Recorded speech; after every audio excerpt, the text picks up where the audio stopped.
Toshakhana फ़ौजदारी case में इमरान ख़ान 5 सालनि लाइ नाअहल थी वियो।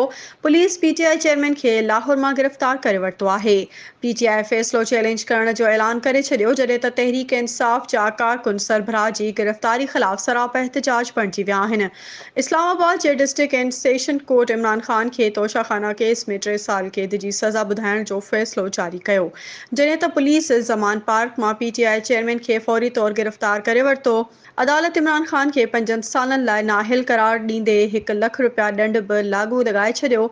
जज हुमायूं दिलावर पंहिंजे फ़ैसिले में चयो आहे त ॾंड जी रक़म अदा न करण जी सूरत में पीटीआई चेयरमैन वधीक 6 महीना क़ैद काटणो पवंदो। अदालती फ़ैसिले में चयो वियो आहे त पीटीआई चेयरमैन ते कूड़ा असासा ज़ाहिर करण जो इल्ज़ाम साबित थियो आहे।